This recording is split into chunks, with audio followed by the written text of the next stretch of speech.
Kualitas syukur kita kepada Allah Subhanahu wa taala. Syukur adalah menggunakan seluruh pemberian Allah Subhanahu wa taala untuk ketaatan dan menjauhkan diri kita dari segala sesuatu yang dibenci oleh Allah Subhanahu wa taala. Itulah hakikat makna syukur yang sesungguhnya. Kedua, salawat dan salam semoga senantiasa tercurah limpahkan untuk baginda Rasulullah Muhammad Shallallahu Alaihi Wasallam beserta keluarganya, para sahabat-sahabatnya, para tabi'in, tabi'ut tabi'in, dan seluruh umat Islam yang senantiasa sikoh berpegang teguh, bersungguh-sungguh dalam menjalankan ajaran Islam. Bapak Ibu hadirin sekalian, alhamdulillah sudah hadir di tengah-tengah kita Ustadz Abu Fatihah Al-Adnani yang insya Allah akan memberikan taujih dan berbagi ilmunya tentang dunia pendidikan. Kita ambil tema mendidik anak di era milenial. Insya Allah nanti akan berbagi ilmu dengan kita semua yang hadir pada kesempatan pagi hari ini. Baik Bapak Ibu hadirin sekalian, mengingat waktu sudah beranjak siang, sangat eman gitu ya kalau tidak segera kita mulai. Sebelumnya kami akan bacakan susunan acara. Yang pertama adalah pembukaan, yang kedua tilawatil Quran, yang ketiga lain-lain, dan yang keempat adalah acara inti. Insya Allah nanti akan ditemani oleh moderator Ustadz Zuhair Muhammad Azamili. Kemudian yang kelima lain-lain, dan yang terakhir yakni penutup. Mari kita awali acara pagi hari ini dengan bacaan basmalah. Bismillahirrahmanirrahim. Hanya kepada Allah Subhanahu wa taala kita bermunajat, memohon pertolongan kepadanya. Mudah-mudahan majelis kita yang kita awali dengan menyebut nama Allah dijaga oleh Allah, diberkahi oleh Allah, dan kita diberikan hidayah yang berlimpah. Allahumma amin. Acara yang kedua yakni tilawatil Quran yang akan dibacakan oleh adik-adik kita kepada Ananda Wahyu dan teman-teman. Waktu dan tempat dipersilahkan.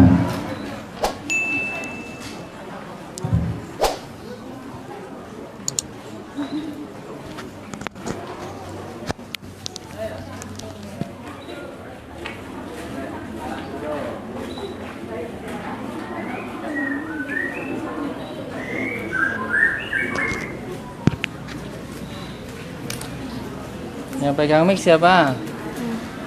Duduk sini. Sini, tengah, nggak apa-apa, duduk sini. Sini, tengah, geser. Nih, lihat, pegang. Barang-barang.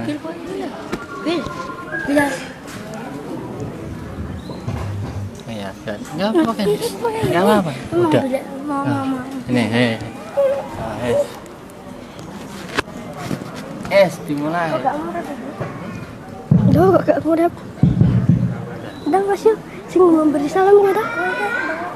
Memberi salam. Assalamualaikum warahmatullahi wabarakatuh. Kami dari Studio TV Al-Quran akan menampilkan surat Asy-Syams. A'udzu billahi minasy syaithanir rajim. Bismillahirrahmanirrahim. Wasyamsi waduhaha wal qamari idza talaha wan nahari idza jallaha wal laili idza yaghshaha was samai wa ma banaha wal ardi wa ma tahaha wa nafsin wa ma sawaha fa'allamaha fujuraha wa taqwaha qad aflaha man zakkaha wa qad khaba man dassaha kazzabat samudu bitawaha idim basa ashqaha faqala lahum rasulullahi naqatallahi wa suqayaha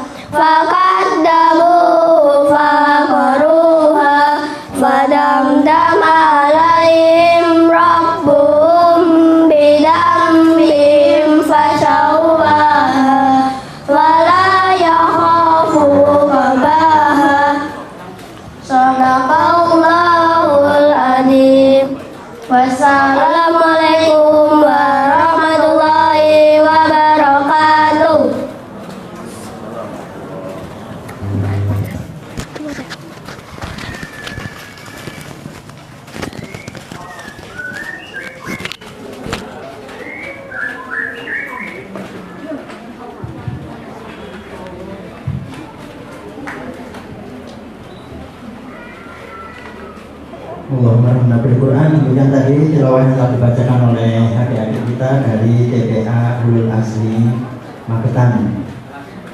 Baik Bapak Ibu sekalian, acara yang ketiga yang lain-lain, kami informasikan bahwa kajian rutin yang diadakan oleh Jalinan Keluarga Dakwah Divisi Muslimah dan juga Forum Komunikasi Aktivis Masjid Magetan, insya Allah sudah kita mulai seperti biasanya. Dan pada kesempatan pagi hari ini tanggal 25 Oktober 2020 adalah perdana setelah beberapa bulan yang lalu kita liburkan karena pandemi COVID-19. Dan acara ini kami adakan sudah melalui berbagai pertimbangan. Akhirnya bismillah, dengan memohon pertolongan kepada Allah, kita memberanikan diri untuk kembali membuka majelis ilmu dengan ustadz-ustadz yang sudah kita lobby sebelumnya untuk menjadi narasumber. Dan alhamdulillah pada kesempatan pagi hari ini Ustadz Abu Fatih Al-Adnani, beliau berkesempatan untuk hadir dan insya Allah akan memberikan taujih dan berbagi ilmu kepada kita semuanya.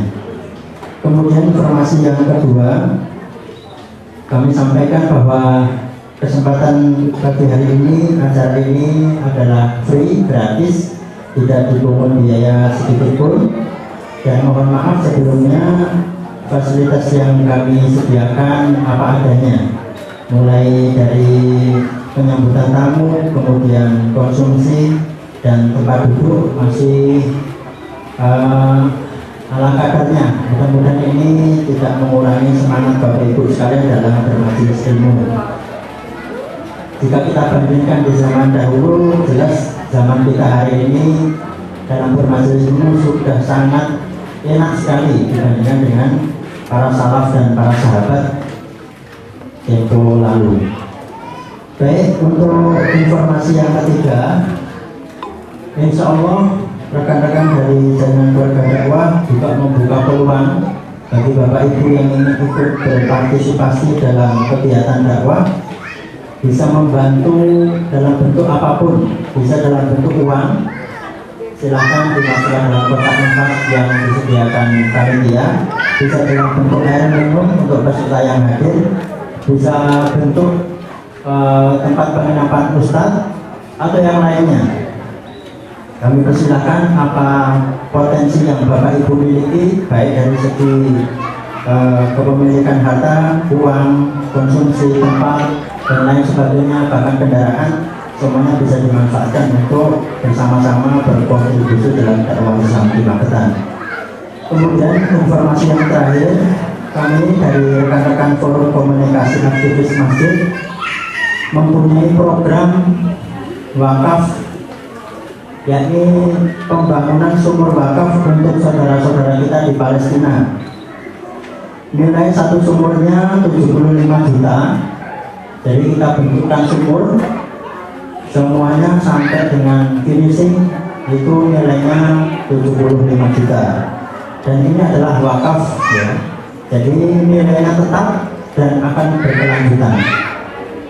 Jadi bagi Bapak Ibu yang ingin ikut berpartisipasi dalam program wakaf pembangunan sumur untuk saudara-saudara kita di Palestina, nanti juga bisa menghubungi rekan-rekan panitia atau nanti kita sediakan kotak infak khusus yang ingin ikut berpartisipasi membangun sumur wakaf Indonesia untuk Palestina.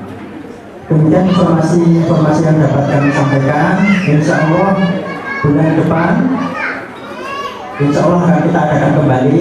Untuk tempat dan narasumber akan kita hubungi dengan nomor kontak yang Bapak Ibu sudah mendaftar kepada kami sebelumnya.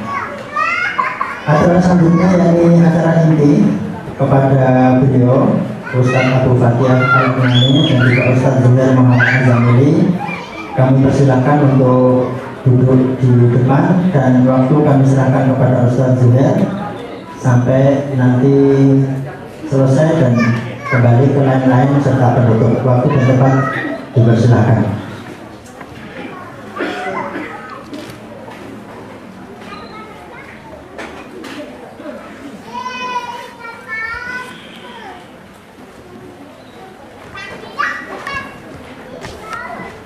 ada kurikulum itu kan ada tapi silakan aja ya. Bismillah, Assalamualaikum warahmatullahi wabarakatuh.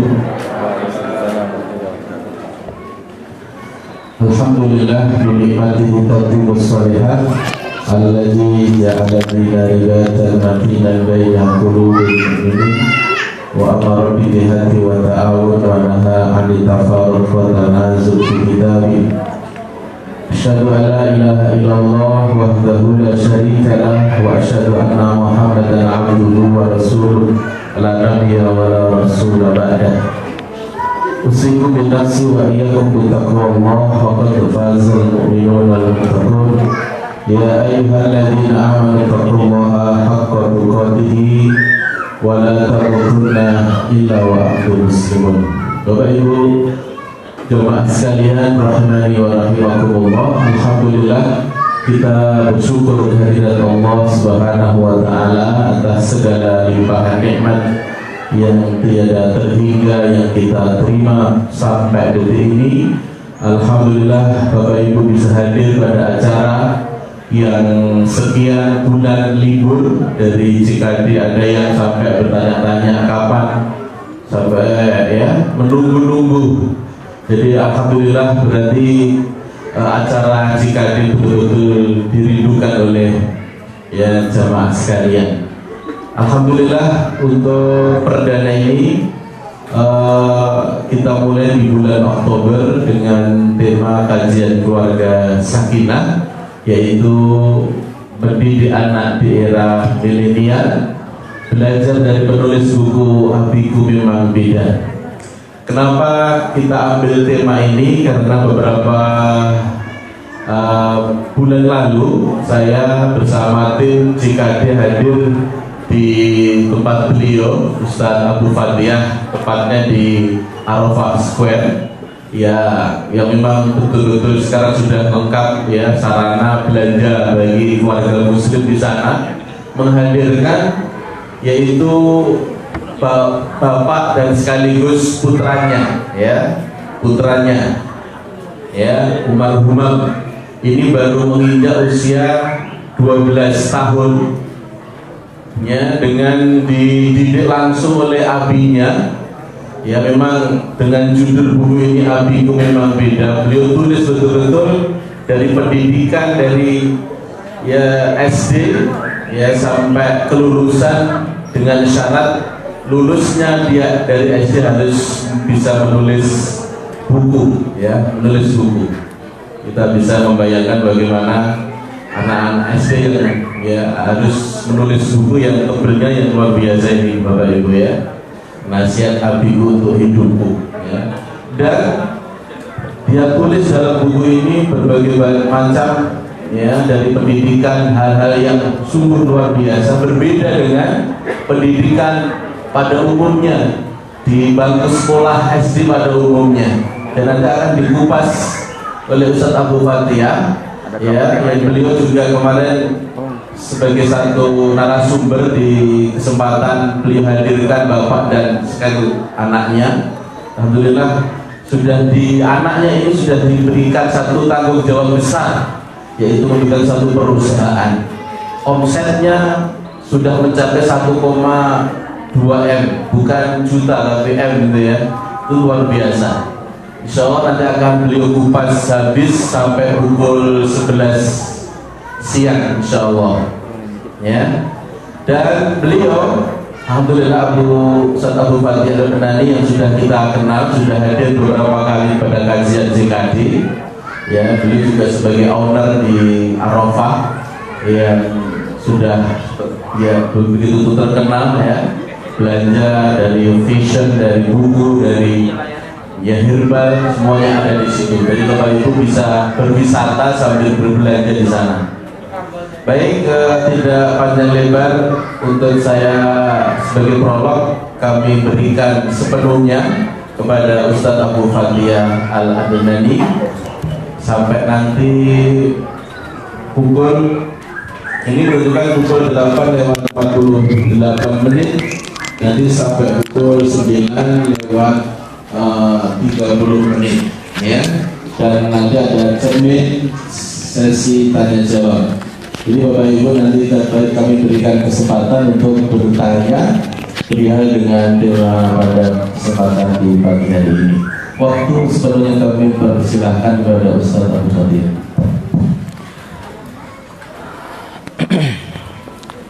Bismillah. Assalamualaikum warahmatullahi wabarakatuh. Innalhamdulillahi nahmaduhu wa nasta'inuhu wa nastahdihi wa natubu ilaihi wa na'udzubillah min syururi anfusina wa sayyiati a'malina. May yahdihillahu fahuwal muhtadi wa may yudlil falan tajida lahu waliyyan mursyida.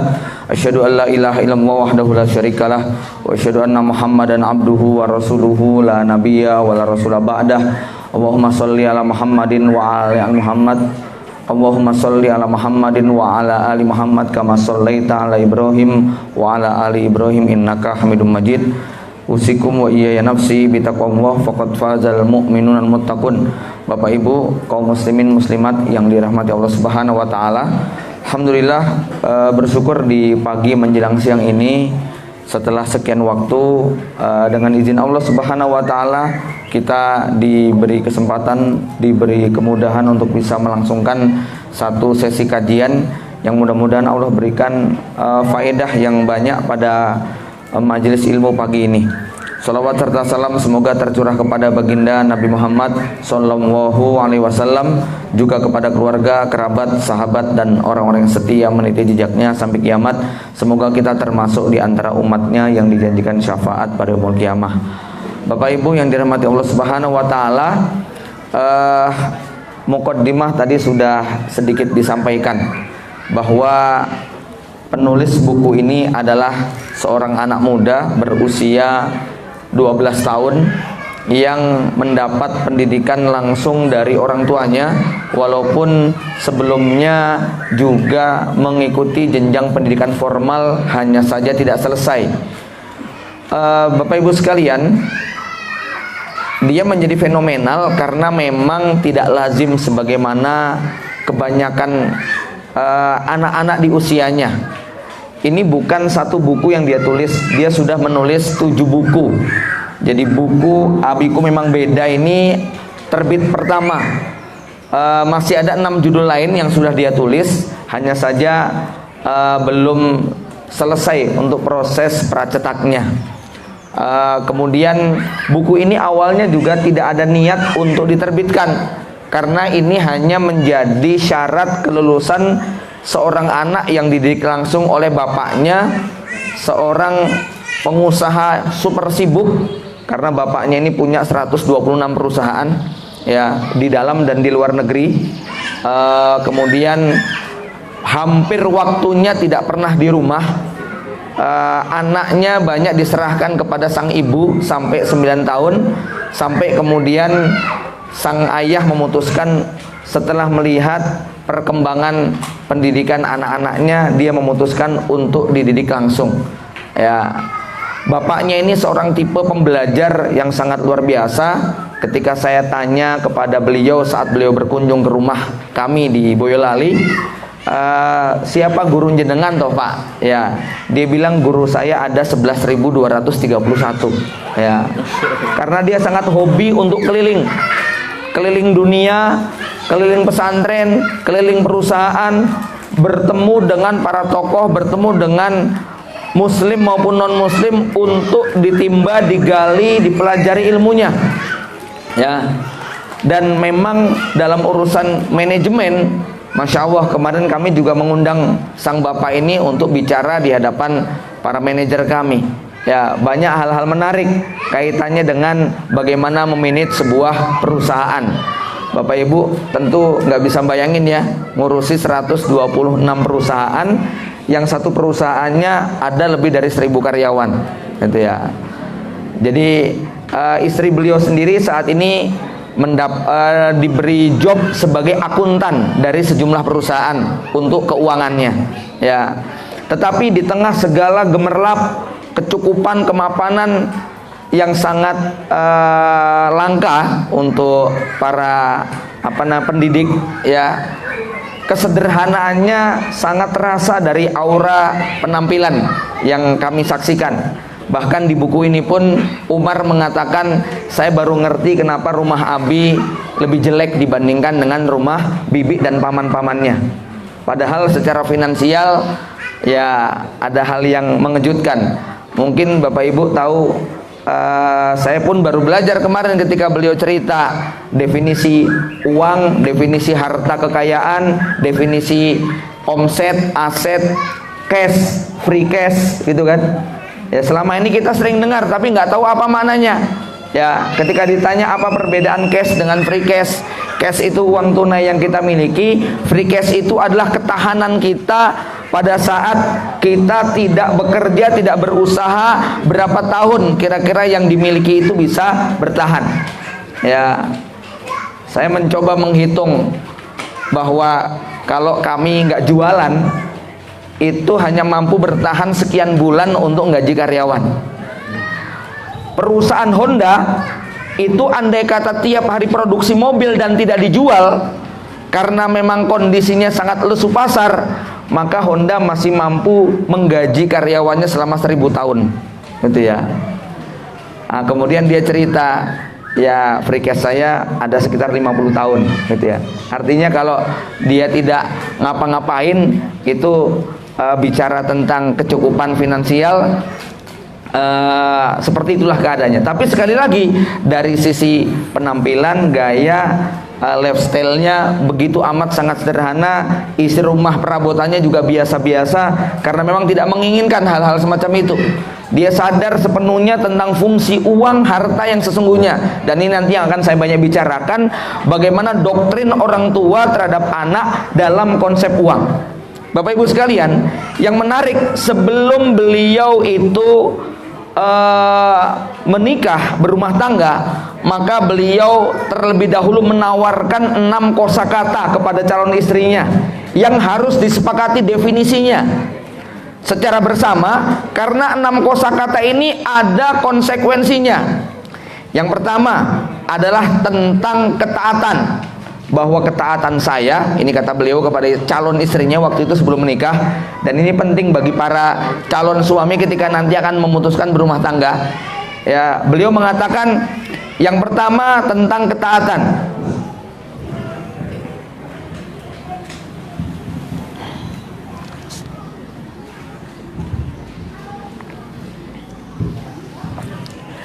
Bahwa ketaatan saya adalah kepada ibu saya, ketaatan Anda adalah kepada saya. Kalau Anda dengan ibu saya nanti berselisih paham, maka saya akan mengikuti pendapat ibu saya dan saya akan tetap mengutamakan dia. Setuju? Akhirnya sang calon mengatakan setuju. Yang kedua tentang konsep waktu. Saya akan memiliki waktu sedikit untuk keluarga. Saya punya waktu banyak untuk kepentingan umat, untuk kepentingan perusahaan, untuk kepentingan macam-macam. Kira-kira dengan keadaan seperti ini Anda siap tidak? Siap, gitu ya. Yang ketiga tentang harta. Sekarang memang saya nggak punya apa-apa, tapi kalau besok ditakdirkan saya berharta, memiliki kekayaan banyak, maka jatah kamu secukupnya. Selebihnya akan aku berikan kepada kedua orang tuaku. Setuju? Setuju. Yang keempat tentang konsep pendidikan. Besok anak kita tidak kita sekolahkan, ya, kita akan didik sendiri, homeschooling. Setuju? Setuju. Yang kelima tentang poligami. Ini adalah kosakata yang pasti akan muncul dalam setiap rumah tangga, ya, terutama akan menimpa kepada rumah tangga yang suaminya sudah mulai mapan secara ekonomi. Ini pasti akan ada kalimat ini. Kira-kira seandainya nanti itu terjadi pada saya, di tengah saya mapan segala-galanya, lalu saya punya keinginan, apakah Anda bersedia? Ya, siap. Ya. Kemudian yang keenam tentang jihad. Ini juga akan muncul. Islam punya konsep jihad bukan sekedar makna berkorban harta dan waktu, tapi dalam makna yang sesungguhnya, yaitu peperangan di medan tempur. Kosakata ini belum saya pahami, tapi seandainya nanti datang waktunya dan mengharuskan saya harus berpisah dengan kamu untuk masuk ke medan ini, apakah kamu siap? Iya. Ya. Setelah 6 ini disetujui, barulah kemudian akad nikah dilangsungkan. Ya. Bapak Ibu sekalian, ini buat saya menarik karena dulu saya prakteknya nggak gitu, ya. Terus pokoknya seneng ndang akad ndang sah, menul, ya. Artinya, saya pikir nasib kita sama nggih Pak, ya. Maka secara visi misi menjadi sangat berbeda antara yang direncanakan dengan yang by accident, gitu kan? Ya, saya nggak mengatakan nikah kita by accident, tetapi dari sisi planning program nampaknya ikhwan-ikhwan belum ada satupun yang saya temui sebelum berumah tangga mengajukan konsep yang harus disepakati bersama. Dan ini nanti menjadi ciri khas yang paling utama dalam pola pendidikan, yaitu menanamkan kosakata yang dipilih, di mana kosakata ini harus disepakati definisinya. Sebab banyak di antara kita sering mendengarkan sebuah kata atau kalimat, tapi ternyata tidak dipahami apa konsekuensi yang muncul daripada kata-kata tersebut. Ya, Bapak Ibu yang dirahmati Allah Subhanahu Wa Taala. Jadi setelah sang ayah berkunjung ke rumah kami, jarak 1 pekan kemudian, kurang dari 1 pekan, saya kemudian berkunjung ke tempat beliau. Tapi beliau tidak di rumahnya, yang kemudian direquestkan untuk berkunjung ke pondok pesantren Mahat Ali, di mana Sang Umar ini mondok sekarang. Ini kunjungan kami di tempat beliau belajar di Mahat Ali Aqsal Madinah Tawangmangu. Ya, teman-temannya ya mahasiswa semuanya, cuman dia tuh yang anak kecil. Ya, jadi ini nonton dari penampilannya, kemarin datang pakai gamis ini. Ya, gamisnya gamis ini waktu datang gitu kan, ya, dengan penampilan sendal jepit, kalau kemarin pakai sepatu, ya. Oke, Bapak Ibu sekalian, apa urgensi kajian ini? Ya, saya catat beberapa saja. Pertama, bahwa pandemik ini memberi pengaruh cukup banyak dalam dimensi kehidupan, tak terkecuali dalam sosial dan pendidikan. Jadi era pandemik yang sudah berlangsung lebih dari setengah tahun ini ternyata memberikan dampak yang tidak kecil dalam urusan pendidikan. Kenapa? Hari ini mall buka, kolam renang buka, wisata buka, warung makan buka, yang tidak buka lembaga pendidikan. Itu Muhammadiyah memutuskan sampai akhir tahun. Ya, dan banyak hal yang harus ditunda. Baik pondok pesantrennya maupun kampusnya, terlebih juga sekolahnya. Ya. Jamaah rahimakumullah, apa dampaknya? Pendidikan bebannya kemudian diberikan kepada orang tua. Ya, di sini banyak orang tua yang kemudian terkaget, kemudian panik, dan tingkat kepanikannya ini tergambarkan pada satu kisah yang agak menyedihkan. Ini kisah yang cukup viral pada bulan Juli kemarin. Ya. Seorang ibu rumah tangga yang tega untuk kemudian membunuh anaknya. Anaknya masih kecil, ya, baru kelas 1 SD. Waktu pelajaran daring, kelas online, anaknya disuruh ngerjain tugas, nggak gugu. Namanya anak kecil, kelas 1. Jangankan yang kelas 1, anak saya sampai kelas 3 itu pun dia masih nangis saja kalau disuruh ngerjain PR. Ya, maunya main. Ya, sang ibu nyuruh, nggak digugu, akhirnya anaknya dipukul, disabet pakai sapu sampai kemudian kepalanya terbentur di tembok, berdarah, sesak napas. Sang ibu kemudian panik dibawa ke puskesmas. Singkat cerita, dalam perjalanan si anak meninggal dunia.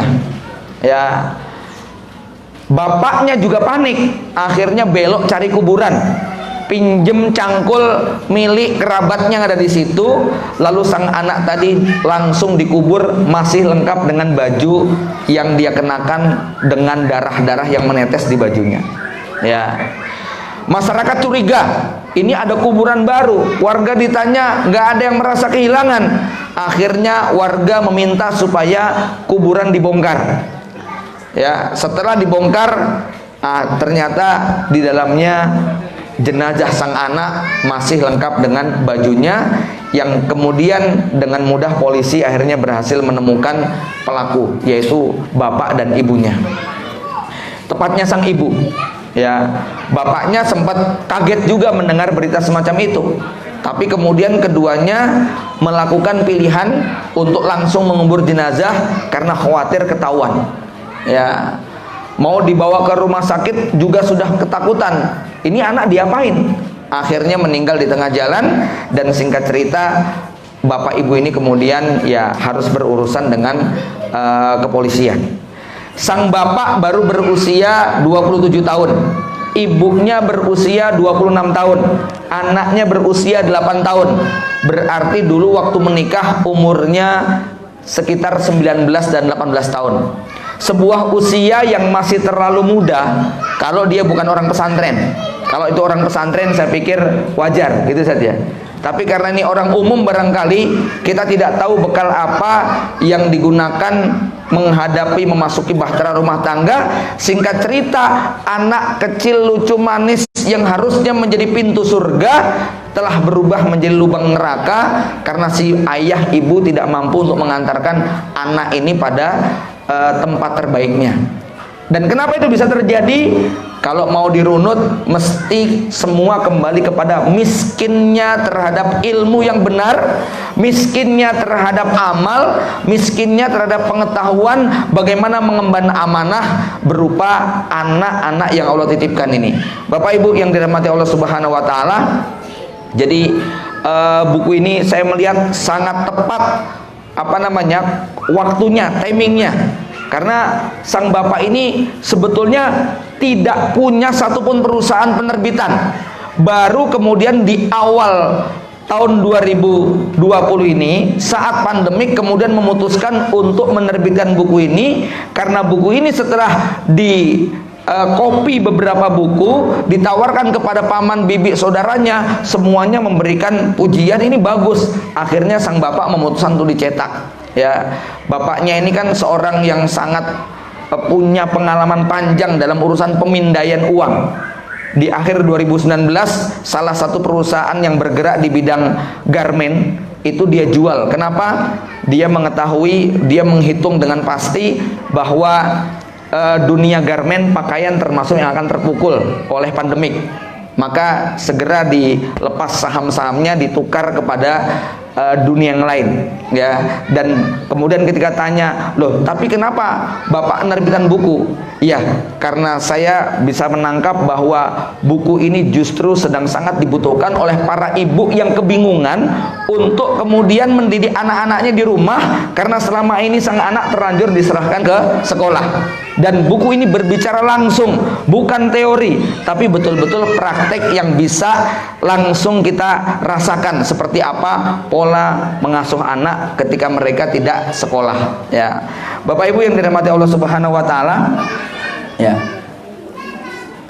Sebelum beliau, kami juga ngundang anak muda lain yang cukup berbakat, namanya Mas Fatih Madini. Ini umur 16 tahun, sudah nulis 2 judul buku yang tebal-tebal. Bahkan buku pertamanya Mewujudkan Insan dan Peradaban Mulia itu sampai diberi kata pengantar oleh Dr. Muhammad Ardiansah.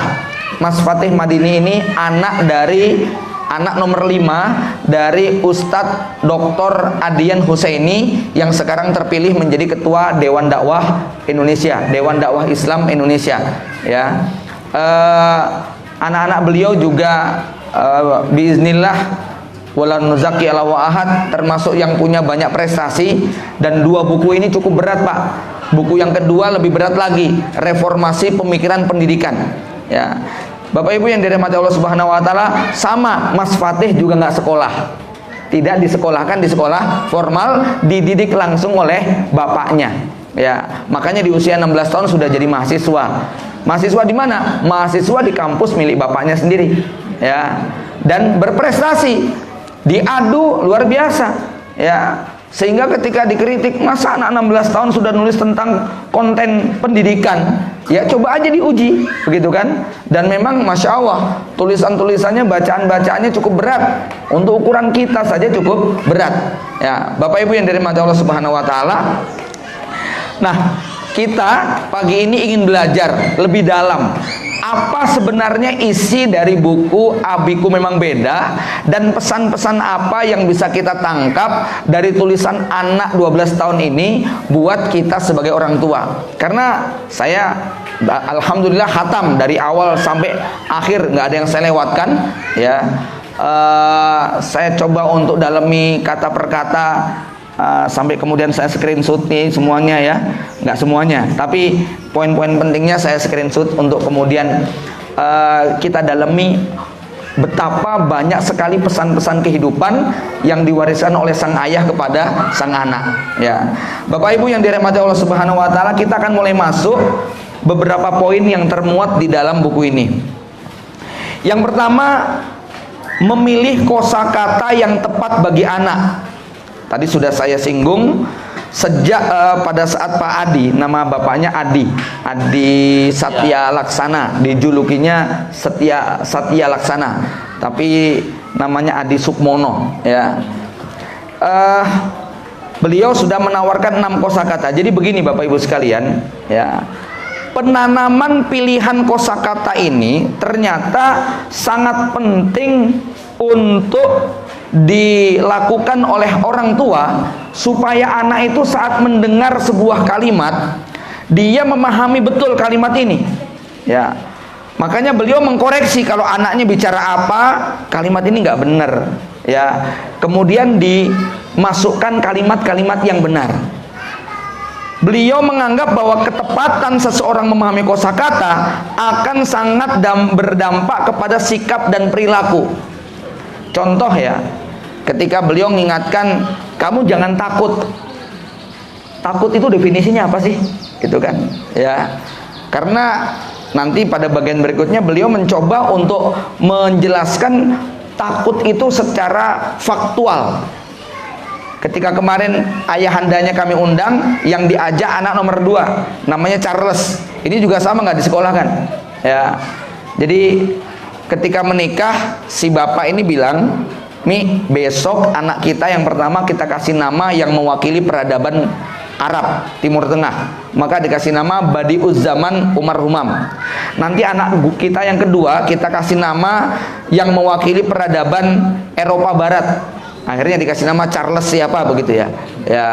Kemudian yang ketiga nanti anak kita kasih nama yang mewakili peradaban dunia Cina, ya, wilayah utara.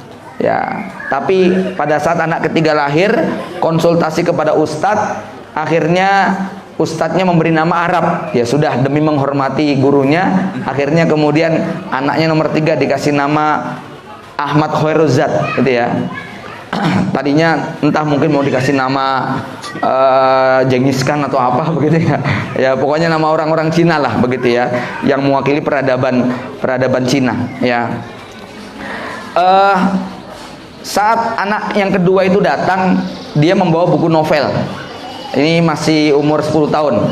Saya tanya, Charles, sudah berapa buku yang dihatamkan? 5 buku. Ya, 5 novel tebel-tebel, Pak. Ya. Saya tanya bapaknya, ini novel bercerita tentang apa? Ini novel bercerita tentang kepahlawanan. Ya, tentu cerita khayal. Tetapi diksi, pilihan kata yang ada di buku ini betul-betul menjelaskan kepada anak definisi berani itu apa, takut itu apa, senang itu apa, sedih itu apa, kecewa itu apa, pengecut itu apa. Itu terwakili dari cerita. Ya, jadi anak betul-betul paham apa itu definisi ketakutan. Ya. Akhirnya ketika saya tanya, Umar, takut itu apa toh? Dia mengatakan takut itu hanya sedikit yang terdefinisikan. Selebihnya itu adalah imajinasi dan perasaan. Ya. Bagaimana bapaknya mengajarkan definisi takut? Itu si anak malam hari jam 12 malam, mungkin malam Jumat Kliwon, dibawa ke kuburan. Sampai di kuburan disuruh turun kamu. Ya, bapaknya tegel, Bu, dalam urusan menanamkan prinsip. Nangis anak ini, umur 9 tahun disuruh tidur di kuburan. Turun kamu, ya. Kalau kamu nggak mau turun, Abi yang turun. Akhirnya si anak ditinggal di kuburan sendirian dalam mobil. Nangis kejer sampai sejam, 2 jam, 3 jam. Ya, udah pulang sampai rumah. Besoknya gitu lagi. Malam hari turun kamu di sini. Ya. Hari ke-7 udah bisa tidur di kuburan. Itu kan. Berarti anak ini paham betul kuburan itu siang sama malam nggak ada bedanya, ya toh? Ibu-ibu imajinasi tentang kuburan apa, Bu? Ayo. Angker, kuntilanak, tuyul, apa lagi? Itu nyata atau imajinasi? Oke, berarti nggak ada ya? Berani nggak tidur di kuburan? Kenapa nggak berani? Karena nggak praktek, begitu kan? Ya. Artinya selama ini rasa takut yang muncul itu hanya bayangan, gitu ya. Kenapa anak tidak berani melakukan sesuatu? Karena bayangannya lebih mendominasi daripada definisi. Perasaan dan imajinasinya lebih kuat dan dominan daripada hakikat. Paham nggak, Bu? Ya. Maka ketika anak itu kemudian diajari untuk pergi ke Jogja sendirian. Bu, anak kita kalau disuruh pergi ke Solo naik bis umum umur 10 tahun berani nggak, Bu, kira-kira, Bu? Kenapa nggak berani? Padahal kalau naik mobil pribadi berani nggak dia? Berani. Berarti ada imajinasi yang berlebihan. Ketika dia naik kendaraan umum, ini supirnya siapa? Ini mobilnya mau kemana? Itu kan? Nah, ini oleh Pak Adi ditanamkan betul bahwa mobil umum yang kamu naiki sama dengan mobil pribadi. Akhirnya ketika dia naik kereta api sendirian, dia melihat penumpang yang ada di kanan kiri sama seperti bapak ibunya yang mendampingi. Ya, dia menyadari betul ketika dia naik ojek sendirian, ojek ini mirip seperti supir pribadi dia. Ya, jadi sudah definisi tentang kereta api sempurna. Bahwa kereta api bukan tempat sarang para penyamun. Kereta api bukan tempat orang-orang angker, mabuk-mabukan, bunuh-bunuhan. Dia menanamkan kereta api adalah kendaraan yang akan mengantarkan saya menuju tujuan. Tukang ojek itu adalah jasa profesional yang dibayar untuk mengantarkan penumpang sampai tujuan. Nggak ada rasa takut lagi. Nah, ini contoh penanaman kosakata yang definisinya sempurna. Nah, kalau kita, anak-anak kita, imajinasinya lebih dominan daripada hakikatnya. Ya, Bu? Ya. Nanti sama menanamkan kata-kata uang. Ini kalimat uang termasuk yang paling sering diulang-ulang. Kenapa? Beliau mengatakan uang itu adalah satu kata yang selalu kita pikirkan, selalu kita ucapkan dari sejak kecil sampai nanti kita mau mati. Itu uang terus yang ada di otak kita. Berarti apa? Tanamkan definisi yang benar tentang hakikat uang. Sebab kalau anak tidak punya definisi yang benar tentang uang, maka nanti dia akan salah paham terhadap uang. Maka doktrinnya apa? Uang adalah makhluk yang tidak punya kesetiaan. Dia hanya memiliki kesetiaan kepada yang bisa memanfaatkan. Kalau si anak ini tidak punya pemahaman yang benar terhadap hakikat uang, maka dia akan kembali kepada tabiat dasar manusia. Apa tabiat dasar manusia? Tabiatnya adalah cari nikmat, nggak mau susah. Ya, maka terhadap uang yang muncul apa? Yang muncul adalah dia pengen karena uang itu enak, tapi dia nggak ngerti tabiatnya. Kemana uang ini pergi, bagaimana cara menjaganya, bagaimana cara mencarinya, bagaimana cara melipat gandakannya, bagaimana cara membelanjakannya. Itu kalau tidak ditanamkan, maka yang muncul adalah anak-anak yang hari ini terjadi. Bapak ibunya pontang-panting cari uang, susah payah, anaknya nodong minta belikan motor baru, kalau nggak dikasih bakar rumah. Ya, anak-anak kita belum bisa cari uang, tapi sendalnya kudu ejer yang harganya ratusan ribu, tasnya harus harga 500 ribu. Itu karena dia tidak ditanamkan tentang uang itu apa. Taunya uang itu enak, nggak ditanamkan bagaimana cara mencarinya, nggak ditanamkan bagaimana cara mengembangkannya, nggak ditanamkan fungsi uang adalah sebagai bekal perjalanan menuju Allah Subhanahu wa Ta'ala. Makanya ini anak tadi saya gambarkan, walaupun perusahaannya miliaran, tetapi dia sadar fungsi uang itu adalah supaya mendatangkan manfaat, bukan untuk gaya-gayaan. Ini, Bu, ya. Saya akhirnya merubah pola pikir saya juga terhadap anak. Sekarang anak-anak pun saya doktrin terus tentang masalah konsep uang. Kenapa?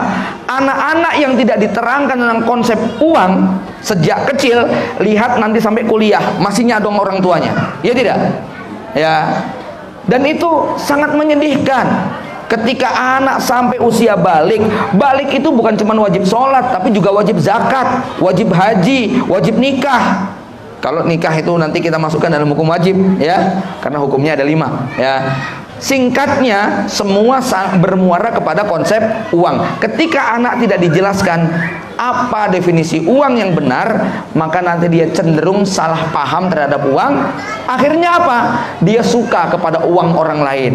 Dia pengennya ngambil uang orang lain, padahal ada cara yang benar untuk mengambilnya, ada cara legal berpahala untuk mendapatkannya, ada cara yang benar untuk melindungi, membelanjakan dan melipat gandakannya.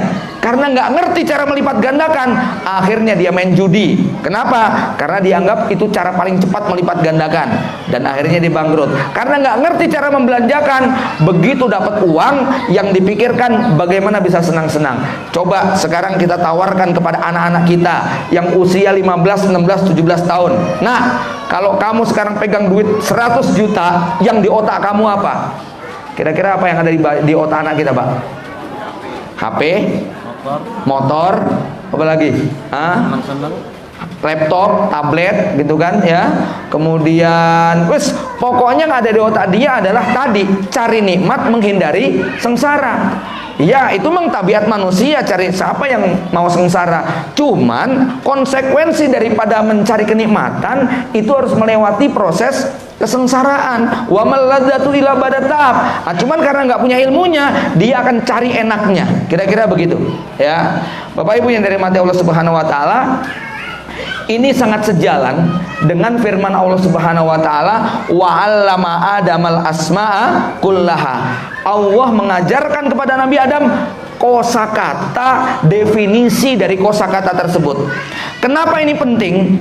Karena setiap kosakata ternyata masing-masing orang bisa mendefinisikan sesuka hatinya. Misal, Allah mengajarkan kepada Nabi Adam ada sebuah pohon. Pohon ini oleh Allah Subhanahu wa taala disebut dengan pohon kezoliman. Wala taqrabah hadhihi syajarah fatakuna minadz zalimin. Kamu jangan dekati pohon ini apalagi makan buahnya, sebab kalau kamu dekati kamu jadi orang zalim. Ya, kita singkat namanya ini pohon yang pendekatnya zalim, pohon kezoliman ya. Tapi ternyata definisi syajarah oleh iblis dirubah maknanya. Ya, apa kata iblis? Hal adulluka ala syajaratil khuldi wa mulkil la yabla. Mau enggak engkau aku tunjukkan satu pohon buah namanya buah kekekalan, yang kalau kamu makan kamu akan tinggal di surga selama-lamanya. Definisinya bertolak belakang enggak, Bu? Bertolak belakang. Ternyata Nabi Adam tergoda dengan definisi iblis, definisi yang ngawur. Padahal Allah sudah ngasih definisi bahwa pohon ini pohon kezaliman. Kalau kamu dekati, nanti kamu telanjang bulat, kamu terusir dari surga, kamu akan sengsara. Ternyata Nabi Adam digoda oleh iblis karena iblis pakai kosakata yang juga tidak kalah menariknya. Apa kata iblis? Wa qasamahuma inni lakuma laminan nasihin. Iblis bersumpah, aku ini penasehat kamu, teman baik kamu, nggak mungkin menjerumuskan, ya. Lalu iblis menghiasi kata-kata yang sangat indah sampai akhirnya Nabi Adam tergoda. Kenapa tergoda? Karena keliru definisinya, ya. Bapak Ibu yang dirahmati Allah Subhanahu wa taala, coba saja pamer aurat, konser dangdut itu kalau kita katakan ini adalah acara pamer aurat, maka di otak kita langsung mengatakan haram, ya tidak? Tapi begitu kemudian dikasih tulisan hadiri konser amal kemanusiaan, berubah nggak status hukumnya, Pak? Maksudnya berubah nggak image kita, Pak? Berubah. Orang nonton jadi merasa dapat pahala, padahal acaranya pamer aurat, macam itu. Ini pentingnya penanaman kosakata yang benar. Maka beliau selalu mengingatkan kalau si anak mengucapkan kata-kata yang secara definisi ini nggak benar, dalam Islam nggak begini definisinya. Ini poin pertama tentang penanaman kosakata. Kemudian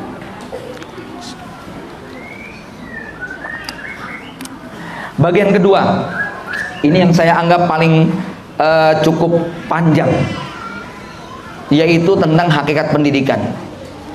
Bapak Ibu yang dirahmati Allah, setiap kali kita mendengar kata-kata pendidikan, apa yang ada di benak kita, Pak?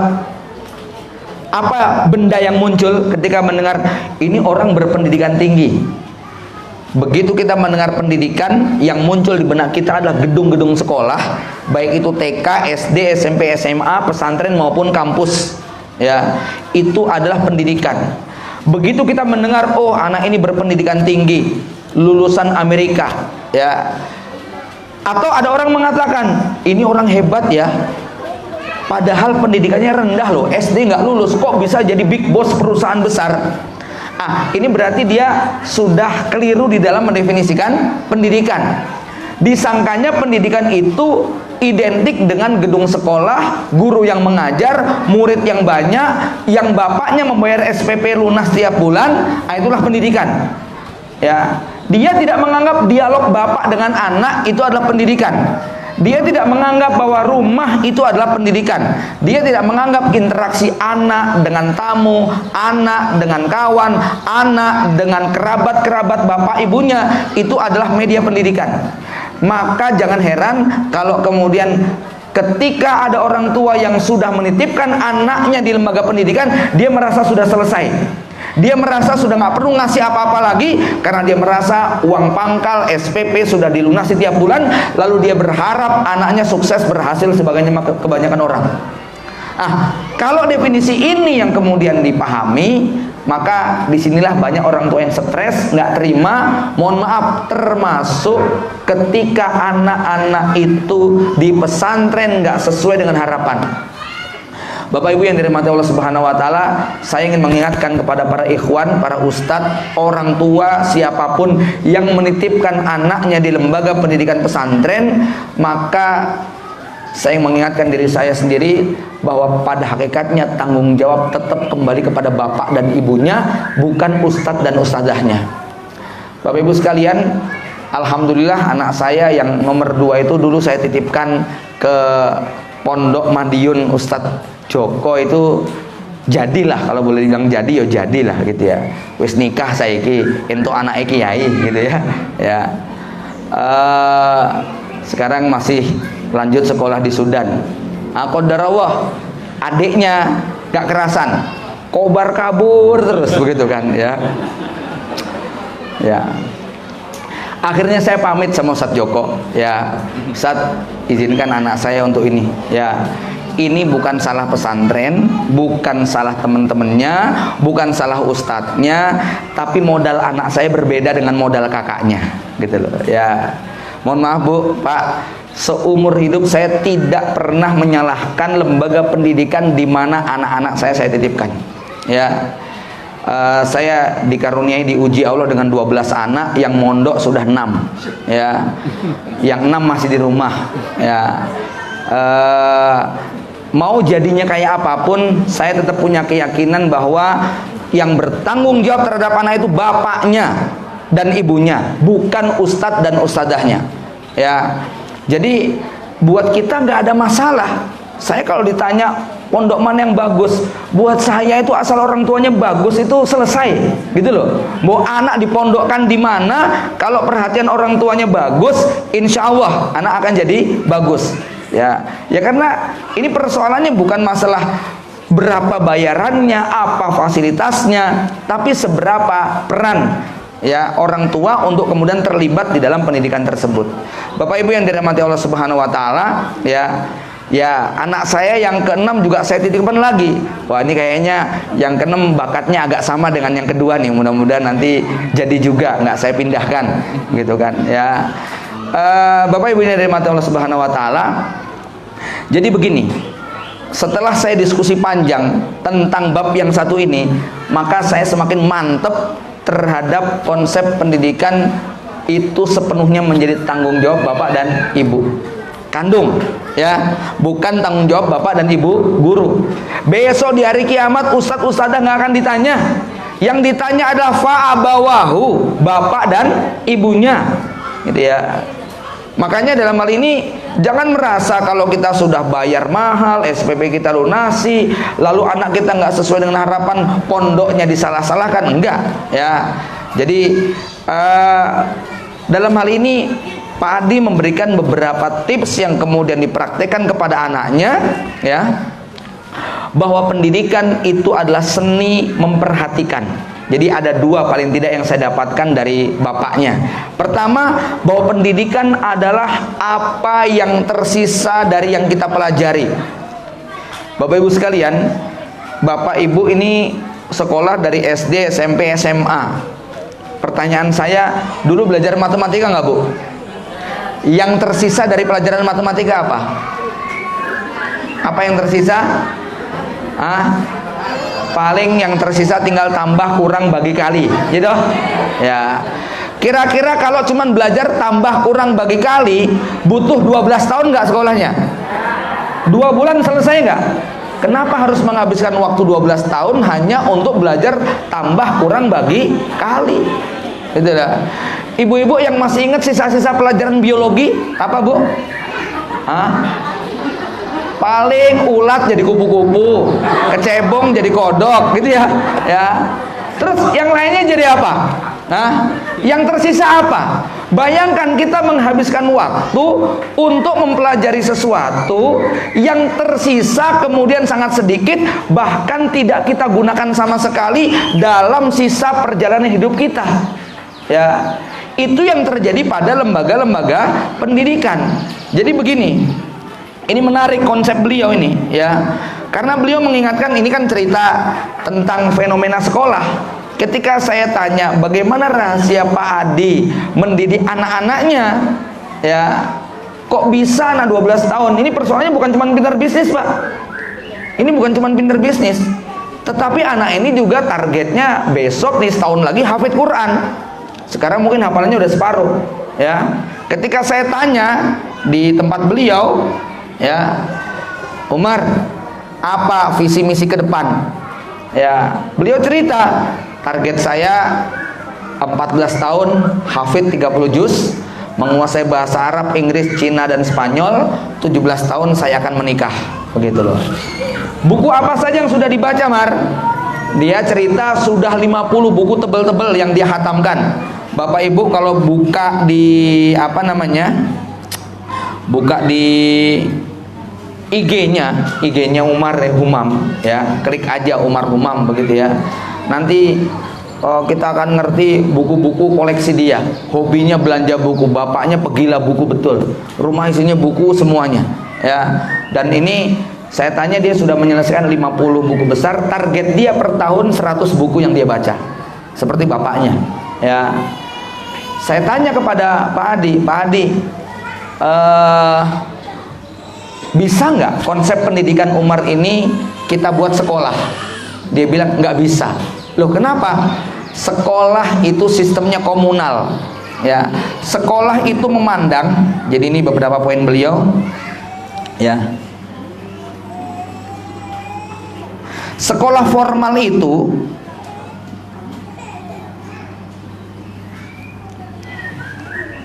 jadi kurikulum sekolah digunakan untuk semua siswa. Sekolah memandang siswa sebagai satu kelompok, bukan personal, bukan individu. Sehingga sistem pendidikan formal itu menjadikan semua anak kurikulumnya sama, gurunya sama, cara ngajarnya sama, cara menilai dia pinter nggak pinter itu sama, kemudian memutuskan dia ini anak sukses atau gagal sama, padahal kebutuhan anak beda-beda. Jadi kalau konsep pendidikannya kayak begini kan kacau, Pak. Ini cerita yang sangat fenomenal tentang sistem pendidikan kita, ya. Jadi ceritanya di hutan, karena hutan ini pernah kebakaran, juga pernah kebanjiran, juga ada pemburu datang, juga ada kadang-kadang musibah, gempa dan sebagainya. Maka seluruh penghuni hutan dituntut untuk memiliki sejumlah keterampilan. Harus pintar berenang supaya nggak tenggelam, harus bisa manjat pohon supaya nggak diserang pemburu, harus bisa terbang kalau seandainya nanti ada musuh yang datang, harus bisa macam-macam lah. Singkat cerita, seluruh penghuni hutan dikumpulkan, lalu mereka siap untuk melaksanakan workshop pendidikan, yaitu belajar renang, belajar lari, belajar manjat, belajar terbang. Ya, Hari pertama senang, hari kedua sudah mulai capek, hari ketiga stres, hari keempat workshop dibubarkan. Kenapa? Gajah disuruh terbang, ikan disuruh manjat pohon, ya, monyet disuruh berenang, ya. Singkat cerita semuanya kecapean. Kenapa? Karena anak-anak itu penduduk hutan tadi dipaksa untuk keluar dari habitatnya. Maka nanti ada pelajaran yang nomor berapa ini? Nomor 3 ya, habis ini, yaitu mengajarkan ilmu nasab dan ilmu hasab. Ya, Bapak Ibu yang dirahmati Allah Subhanahu Wa Taala. Nah, akhirnya apa? Ya, anak ini memang kembali kepada orang tuanya. Ya, walaupun ketika ditanya terus anak-anak kita gimana Pak? Ya, apa kudu keluar semua dari sekolah? Ya jangan. Ya, Anda sudah punya konsep atau belum? Kalau belum punya konsep, belum punya modal, belum punya kesanggupan, ya lebih baik anak itu tetap berada di jalur pendidikan formal daripada dikeluarkan tidak ada solusi. Ya, Bapak Ibu yang dirahmati Allah. Jadi saya memandang gaya ideal pendidikannya Pak Adi ini mirip seperti kalau emas-emas bapak-bapak ngelihat atlet binaragawan yang badannya atletis, terek, dadanya bidang, perutnya six pack gitu ya, ototnya berisi, pokoknya menyenangkan. Ya, kepengin nggak kira-kira Pak punya badan kayak gitu Pak? Kepengin ya? Ya, kita pengen punya badan kayak begitu. Tapi setelah tanya sama atletnya tadi, gimana caranya supaya kayak begitu? Baru kita delek-delek. Kenapa? Olahraganya sehari 7 jam. 2 jam lari, 2 jam renang, 2 jam angkat barbel, sisanya olahraga bebas. Ya. Telurnya 15 butir telur ayam kampung. Madunya setengah liter, susunya 1 liter, dagingnya setengah kilo, kemudian wah macam-macam. Kira-kira kalau jenengan yang gajinya 2 juta sebulan praktek jurus itu jadi apa kira-kira Pak? Hah? Ya.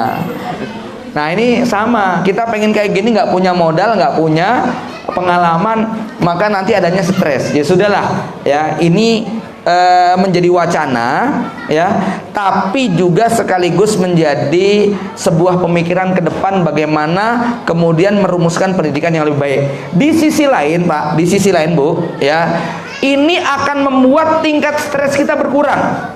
Saya sebelum baca ini, sebelum pelajarin capek juga. Ngurusi anak-anak di rumah, Pak. 6 orang di rumah semuanya disuruh sekolah, nggak ada yang gelem gitu kan. Ibunya terutama yang sudah jengkel, ya. Tapi setelah saya diskusi dengan Pak Adi, suatu hari Umar pulang membawa PR, sampai di rumah dikerjakan, bapaknya ngelihat anaknya lagi ngerjain PR, bapaknya nggak terima itu anaknya ngerjain PR. Ibu gurunya, bapak gurunya dikirimi surat. Suratnya gimana isinya? Bapak, ibu guru sekalian, menurut Anda pendidikan itu apa? Ya. Pendidikan itu kan hanya adalah apa yang tersisa dari yang dipelajari. Kenapa anak ini masih harus dikasih PR di rumah? PR ini telah merampas waktu terbaik saya untuk dialog diskusi dengan anak saya. PR ini tidak kalah jahatnya dengan televisi yang merampas keharmonisan interaksi keluarga. Ya, apa tidak cukup PR ini dikerjakan di sekolah, harus dibebankan di rumah? Dalam hati saya, wah cocok ini, ya. Ya. Kenapa? Banyak ibu-ibu yang stres anaknya ngerjain PR, Ibu, Pak. Ya. Ya ini boso Jawa meneh, gitu kan ya. Iki apa? Maaf Bapak Ibu sekalian, pelajaran SD hari ini dibandingkan SD kita tahun 85-90 itu sudah kayak timur barat utara selatan. Nggak nyambung Bapak Ibunya. Gitu kan ya. Kita stres loh, garap itu stres. Anak saya tak suruh garap, cuman diem nangis, wis nah kamu nggak mau sekolah? Enggak, wis cocok ikut abi aja, gitu loh ya. Lah daripada anaknya stres, bapaknya stres, mendingan kita bahagia sama-sama, gitu ya. Ya sudah, anak saya kalau pas giliran sekolah di Kemis ikut bi, gitu kan ya. Ya wis, ayo, begitu kan ya. Sudah ya, saya merasa tadi bahwa pendidikan itu apa yang tersisa. SD, SMP bahkan sama sekali tidak mewakili tentang kebutuhan masa depan anak-anak tersebut. Sama sekali tidak mewakili, ya. Artinya begini, banyak sekali orang tua yang tidak punya alasan tepat dan hujah di hadapan Allah tentunya. Apa sih alasan saya memasukkan anak ke SD? Kalau tidak saya sekolahkan, apa sih dosanya? Coba kalau kita merenungkan, ini bukan provokasi untuk nggak sekolah loh ya. Ya, saya hanya ingin melihat dari sisi yang lain. Ya, saya bicara begini, anak saya tetap sekolah Pak, gitu ya. Cuman ini ingin mengajarkan kepada Bapak Ibu, jangan merasa stres, jangan merasa kecewa, jangan merasa gagal ketika anak itu nggak berangkat sekolah. Kenapa? Karena definisi pendidikan adalah seni memperhatikan anak kita dan upaya mengembalikan mereka kepada tujuan awal penciptaannya, supaya mereka nanti bisa menjadi khalifatullah fil ardi. Dan ini seperti yang diceritakan di dalam pembahasan tentang reformasi pemikiran pendidikan di buku ini, ya. Karena ini beliau juga nggak sekolah. Ada 3 hal yang paling pokok dalam reformasi pemikiran pendidikan. Yang pertama, bahwa tujuan pendidikan adalah la'allakum tattaqun. Maka semua kurikulum yang tidak mengantarkan kepada la'allakum tattaqun nggak usah dipelajari. Mohon maaf ya, belajar bahasa Jawa itu kalau tujuannya supaya anak kita pinter kromo, bisa boso, itu ada manfaatnya. Tapi kalau juga mempelajari Werkudara, Gatotkaca, apalagi ya Allah, itu manfaatnya apa begitu loh. Saya nggak habis pikir ya dengan kurikulum-kurikulum kayak gitu. Makanya saya nggak stres kalau anak saya nggak usah dikerjain gitu ya, capek-capek kayak gitu. Oh lagi nggak apa-apa, kamu nggak akan jadi bodoh hanya gara-gara nggak bisa kayak begitu, gitu kan? Ya, ini nomor 1, la'allakum tattaqun. Yang kedua, ini menjadikan manusia menjadi yang paling bermanfaat. Kenapa? Rasulullah SAW bersabda, khairukum anfa'ukum linnas. Orang yang paling baik di antara kalian adalah orang yang paling banyak memberikan manfaat. Manfaat itu akan terasa bagi yang memahami ya hubungan antara sesuatu dengan benda tersebut. Kira-kira anak kecil kalau dikasih truk asli, manfaat nggak Bu, Pak? Nggak manfaat. Buat apa anak kecil dikasih BMW ya, mobil-mobilan baru manfaat. Artinya apa? Tidak semua orang membutuhkan kendaraan. Anak kecil tidak butuh. Tidak semua orang membutuhkan ya benda-benda yang dibutuhkan oleh orang tua. Maknanya apa? Dalam konteks pendidikan berarti tidak semua anak itu sama kebutuhannya. Ya, tidak semuanya sama. Ya. Maka beliau ya dalam hal ini orang tua tugasnya itu seni memperhatikan. Bapak Ibu sekalian, satu yang menarik dari konsep Pak Adi, beliau itu selalu mencatat semua peristiwa yang terjadi pada anaknya. Kalau anaknya ngambek, kosakata apa yang diucapkan. Kalau lagi marah, ekspresinya kayak apa, tangannya, kakinya, wajahnya, itu seperti apa, dicatati semuanya. Termasuk kalau istrinya ngambek itu ngapa ya, minta apa, minta jalan-jalan kemana, minta dibeliin apa, itu dicatati semuanya. Supaya apa? Supaya ngerti betul pertumbuhannya ya. Karena banyak orang tua yang kemudian karena tidak punya jejak rekam anaknya, itu setiap kali anak minta sesuatu dia nggak paham-paham. Karena nggak paham, yang main tangan akhirnya.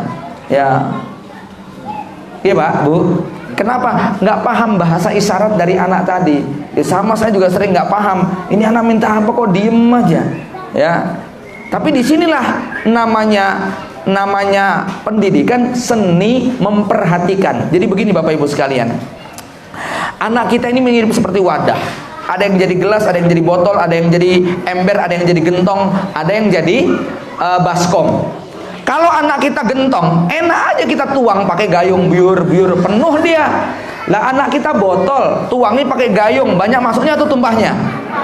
Terus kita bilang, ya kamu ini ya dikasih kok tumpah-tumpahin terus. Ini yang bodoh, botolnya apa yang nuang? Yang nuang. Bapak Ibu sekalian, mana yang bermanfaat? Botol atau gentong? Tergantung. Nek jenengan mau nyuguh tamu pakai gentong ya nggak bener, gitu loh, ya. Tapi kalau nyuguh pakai gelas, pakai seloki, ya pantas.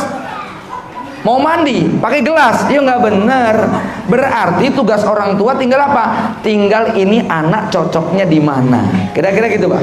Ya, Masya Allah Bu, Pak. Pengetahuan tentang ini menjadi sangat penting ketika nanti kita mengelola apapun. Tak terkecuali mengelola perusahaan, termasuk juga mengelola lembaga pendidikan. Mohon maaf, ada ustadz-ustadz di pesantren yang nggak kerasan, ada ustadz-ustadz di pesantren yang dianggap bermasalah. Sebenarnya bukan nggak berkualitas, sebenarnya bukan dia bermasalah, tetapi tidak tepat penempatannya dan tidak tepat job serta fungsinya. Kalau itu tepat job dan fungsinya, insya Allah ya, maka yang terjadi itu semuanya bisa kita manfaatkan. Nggak ada anak-anak kita yang nggak berguna, semuanya.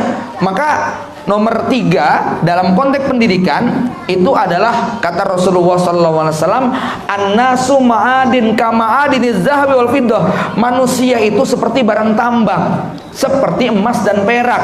Anak kita itu ada yang jadi emas, ada yang jadi perak, ada yang jadi batu bara, ada yang jadi biji besi, ada yang jadi pasir, ada yang jadi koral, ada yang menjadi aluminium, ada yang menjadi bauksit. Itu macam-macam semuanya. Nah, tugas orang tua itu seni memperhatikan, ini anaknya emas atau batu bara ya, emas atau besi. Kalau emas jangan dijadikan pagar tanaman, eman-eman. Kalau besi ya jangan dijadikan anting, kalung, gelang, nanti karatan ya. Kita ini sering tidak mampu mengerti anak kita ini apa, emas atau besi, batu bara atau biji besi. Karena kita tidak punya kemampuan, akhirnya digunakan sak kena-kenanya ya. Lalu kita anggap, wah ini barang jelek, ini besi jelek. Ya jelek lah kalau dibuat anting, itu kan ya. Tapi kalau dia dibuat las-lasan, dibuat kerangka, buat apa namanya besi cor dan sebagainya, maka akan sangat bagus, akan sangat menguatkan. Ya, maka Bapak Ibu sekalian, itu sulit untuk terjadi di lembaga pendidikan. Kenapa? Karena sistemnya komunal. Bahkan kalau di zaman Belanda itu yang namanya sekolah itu timbang nganggur, mendingan sekolah. Jadi tidak punya alasan yang jelas kenapa anak kemudian diberangkatkan. Makanya ada orang tua yang kemudian stres, anakku gurung gelem sekolah. Lah orang tuanya nggak punya alasan yang jelas untuk apa disekolahkan kok. Hanya gara-gara melihat tetangganya udah pada sekolah, itu kan? Hanya gara-gara dia tidak mau, ih enak banget ya kamu ya, anaknya udah sekolah ya, bisa di rumah bebas nggak diganggu. Anakku nih sampai 5 tahun belum mau sekolah, gitu kan? Jadi ternyata ibu ini pengen menyekolahkan anaknya supaya punya waktu longgar untuk nonton, waktu longgar untuk jalan-jalan, ngobrol dan sebagainya. Ya, Bapak Ibu yang dirahmati Allah, ya saya untuk anak-anak ya terserah sekolah sak siapnya. Ya, ini orang siap maunya main di rumah ya biarin main. Memang dunianya anak-anak. Ya, Bapak Ibu yang dirahmati Allah Subhanahu Wa Taala, kembali pada pembahasan berikutnya. Jadi tentang pendidikan ini sebenarnya sangat panjang sekali, tapi poin utamanya adalah bagaimana kita kemudian orang tua punya seni memperhatikan. Oh ini anakku nggak cocok di pondok sini, dia sukanya pada hal-hal yang sifatnya apa? Sebutlah IT. Oh anak ini nggak seneng tahfidz, dipaksain kayak apa juga nggak bakal jadi. Ibu-ibu, tidak gara-gara jenengan itu membaca hadis tentang keutamaan hifdzul Quran, kemudian ngelihat ada anak-anak kecil sudah hafal 10 juz, 15 juz, maka kemudian anak kita diharuskan dipaksakan semacam itu, padahal dia boleh jadi stres menghadapinya. Ya. Kemudian yang berikutnya, ya ini contoh fenomena pendidikan, buah daripada pendidikan ini. Ini ada sosok seorang mahasiswa S2 namanya Rian Tumiwa. Dia meminta Mahkamah Konstitusi menguji pasal 344 KUHP supaya dilegalkan bunuh diri karena dia stres, sudah S2 nggak punya pekerjaan. Ya, karena memang fenomena lembaga pendidikan yang ada itu adalah produk industri. Lulus harus bisa bekerja. Ya, kalau tidak bekerja dianggap gagal. Jadi terlalu simpel. Menyederhanakan tujuan daripada pendidikan tadi. Ya. Berikutnya ya nih, Bapak Ibu sekalian, kaitannya dengan konsep pendidikan ini rumus penting. Ya, dan ini yang sekarang saya coba doktrinkan juga kepada anak-anak. Jadi rumus matematika yang banyak dilupakan dalam kehidupan itu adalah jarak tersingkat dari satu titik ke titik berikutnya adalah garis lurus. Solo Jakarta, kalau garis lurus pesawat itu paling 450 km. Tapi kalau ibu bapak naik kendaraan nggak lewat jalan tol muter-muter, itu bisa 600 km. Apalagi muter lewat Magetan dulu, ya bisa 800 km. Ya. Tapi kalau lurus itu waktunya singkat, cepat sampai di tempat. Ya. Apa maknanya? Kebanyakan manusia dalam konsep pendidikan itu belak-belok. Terlalu banyak mempelajari hal-hal yang tidak dibutuhkan. Maka dalam penanaman pendidikan, kata beliau, ya, Umar ini kan fase hidup kita begini, Bu. Ini ada yang harus dipahami dan kita sepakati bersama, bahwa jalur hidup kita pasti akan melewati fase ini.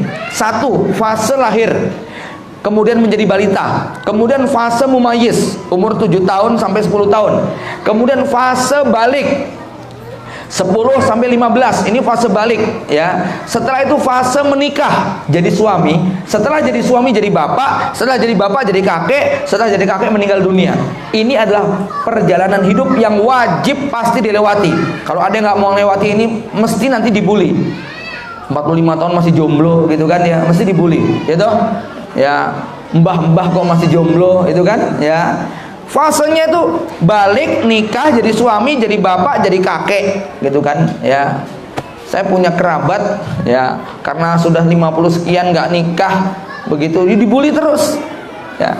Udah punya cucu banyak, gitu ya, tapi dia belum punya pendamping hidup. Ini melawan kodrat lah, kira-kira begitu ya.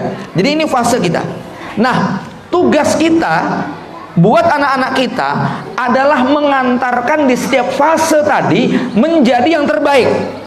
Jadi balita yang paling baik, jadi mumayyiz yang baik, jadi anak balik yang baik, jadi suami yang baik, jadi bapak yang baik, jadi kakek yang baik, jadi mayit yang husnul khotimah. Itu tugas kita, ya. Nah, di lembaga pendidikan diajarkan nggak yang begitu?